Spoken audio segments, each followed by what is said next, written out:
Voyager couple Jin and Phyllis drift through velvet space, clinking champagne flutes in zero-G when a sealed cylinder bounces off their hull like a cosmic message in a bottle. Inside, the memoirs of one Ulysse Mérou, Earth journalist and accidental galactic historian. Lean in, dear viewer, because this note within a note is our wormhole into a universe where the hierarchy of fur and flesh flips on its head, and, yes, the punchline has teeth.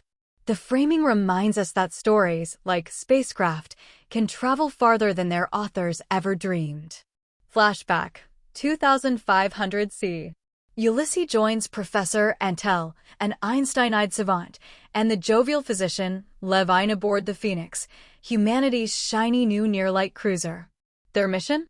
A jaunt to Betelgeuse to prove that cosmic real estate isn't just empty lots.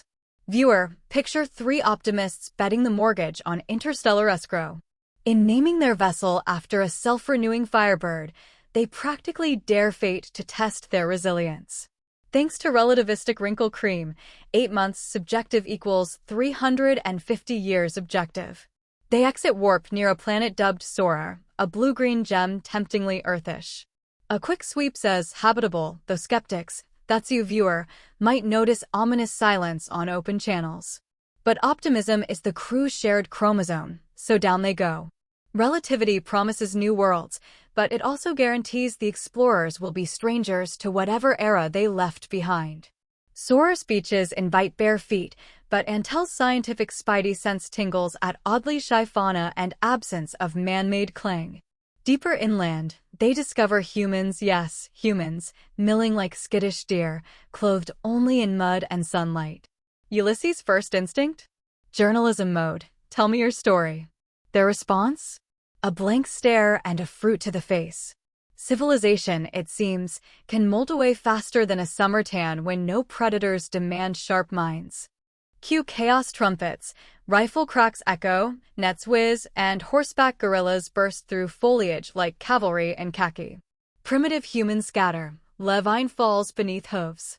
Ulysse flees because survival beats Pulitzer, but a tranquilizer dart says otherwise. As eyelids close, he glimpses a gorilla snapping vacation pics of the hunt. Viewer, irony just went 3D. The role reversal slaps harder when the victors wield both muskets and Kodak smiles. Ulysse wakes in a laboratory cage, tags on his ear like designer accessories. Across aisles of steel bars sit feral humans scratching flea bites, exhibits in the Grand Ape Research Institute.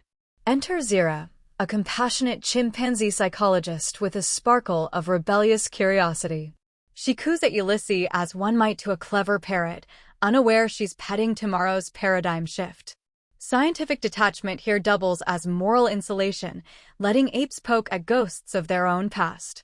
Determined to outwit the bars, Ulysse scrawls geometric proofs in dust, mimics spoken ape syllables, and, crowning flourish, writes Zira with a stolen lipstick shard.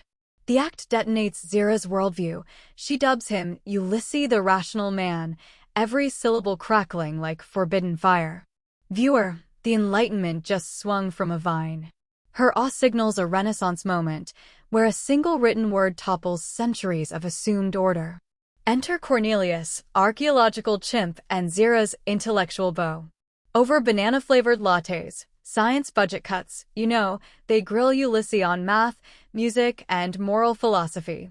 Each answer chisels cracks into the stone wall of ape exceptionalism. Meanwhile, orangutan elder Dr. Zaius, guardian of sacred science, sniffs danger like rot in the orchard. Between Cornelius's curiosity and Zaius's orthodoxy, Soror's academic scene resembles Earth's faculty lounge, only furrier. Ape Senate convenes. Zaius prosecutes, brandishing an X-ray of Ulysses' skull as aberrant. Ulysse, in tailored suit courtesy of Zira, addresses the assembly, in fluent simian. Gasps ricochet off marble. He proposes a simple test. Recite nursery rhymes? He can. Solve calculus? Ditto. Meanwhile, a captured gorilla fails to spell banana. Verdict: hung jury, bruised egos.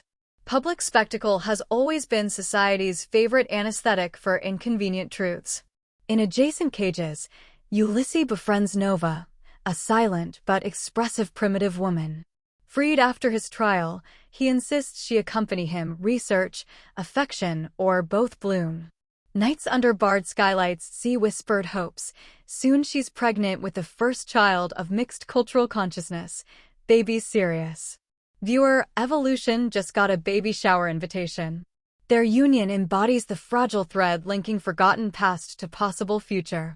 Cornelius takes the pair to a forbidden dig, strata revealing ancient machines, spiral notebooks, evidence that Soror's founders looked suspiciously hairless and, well, human. Translation of rusted signs, metro, museum, screams. Apes inherited, they didn't invent. Paradigm quake registered at magnitude 9.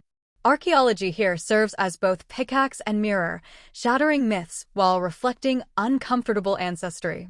Zeus arrives, and in whispered corridors admits the ugly secret. Apes rose as men fell into complacent babbling pets, victims of their own automated utopia. Apes imitated, then supplanted, then rewrote history with simian ink. The moral, dear viewer?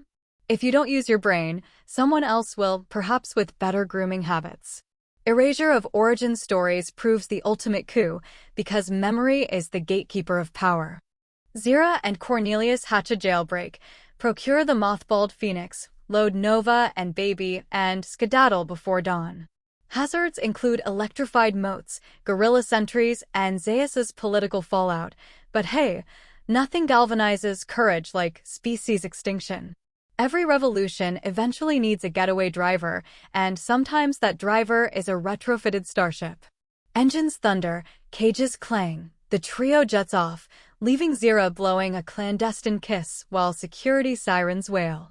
Beneath them, Soror's continents blur into a green memory, and the star Betelgeuse dwindles like a taillight on the cosmic freeway. Departure tastes bittersweet when you leave allies behind to face the tremors you triggered.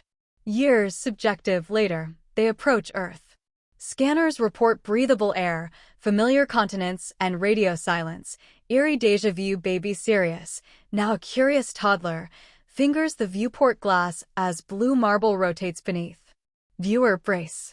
Silence on the airwaves sounds louder than any alarm when history has a habit of repeating in simian key. Landing near a deserted Paris, they wander under crumbling Eiffel bones until a regiment of mounted guerrillas clip-clops up the Champs-Élysées. One officer dismounts, writes a ticket for vagrancy, and speaks perfect French, with a snout curl. Ulysses' heart sinks like a stone in the Seine. The world's most famous city becomes a punchline proof that destiny can plagiarize its own grim jokes. Realizing history has rhymed with a vengeance, Ulysse reboards the Phoenix and vaults skyward again, logging frantic journal entries for whoever might care. What's left to do when every planet wears an ape mask? Maybe just keep sailing and hope for a human horizon. His exile underscores the narrative's bleak suggestion: we may outrun danger, but never our own species' folly. Cylinder Red, Jin and Phyllis laugh off Mérou's fable. They toss the scroll out the airlock, muttering about human gullibility. The camera pulls wide to reveal their simian faces under helmet glass and a star-flecked cosmos where maybe, just maybe, humans are the myth. Fade out. Roll credits. Their smug dismissal serves as a meta-wink. Even enlightened apes underestimate the staying power of uncomfortable narratives. Boulle's satire gnaws at anthropocentrism. By flipping master and beast, he rubs our noses in the danger of assuming eternal dominance. The apes aren't villains, they're mirrors, polishing our conceit until it reflects back as farce. Viewer, keep that mirror handy. Like all good satire, it doesn't just mock, it indicts the reader as accessory to the crime of arrogance. Cages litter the narrative, but the real bars tighten around intellect. When humans stopped questioning, bars became invisible until too late. The recurring motif of bars over open sky reminds us that freedom dies quietly, one complacent breath at a time. Confinement here is psychological first, architectural second, and universal always. Soror's archaeological strata show progress reversing like a cosmic metronome. Evolution, Boulle implies, isn't a one-way escalator, but a pendulum that can swing back if pushed by laziness. Our species' survival kit must include curiosity, lest we hand the toolbox to the next primate in line. Stagnation, after all, is just evolution idling in neutral until someone else grabs the wheel. Speech elevates Ulysse above cages, yet also indicts him when apes parrot human idioms. Language is coded power. Whoever controls syntax writes history.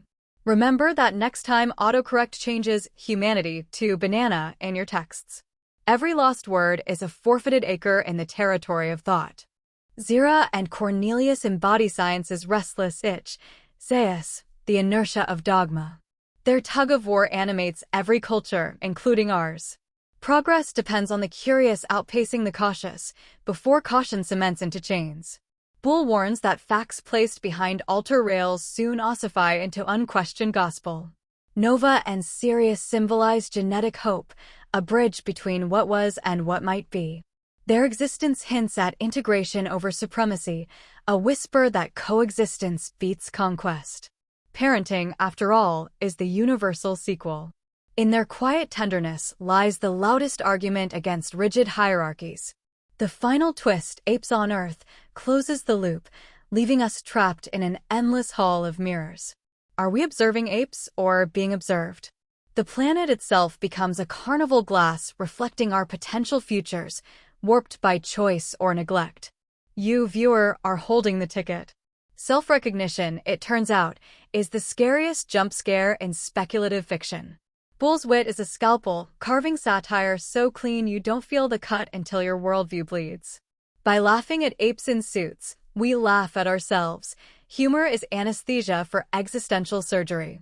Comedy slips past defenses that lectures bounce off, making the sting of insight linger longer. So, dear viewer, next time you scroll headlines about automation, genetic tinkering, or dwindling critical thought, remember Soror. Remember that cylinders drift in space carrying cautionary tales, not because authors doubt humanity, but because they believe warnings might still land somewhere hearts remain human. Stories, like spores, only need one fertile mind to germinate a forest of change. Will we keep our minds nimble enough to dodge complacency's nets? Or will some future traveler read our diary and chuckle from behind a snout? Curtain falls, the spotlight's on you. The encore, as ever, is written in the choices you make once the screen goes dark. Subscribe for more book summaries and let us know in the comments which book you'd like next. See you in the next story.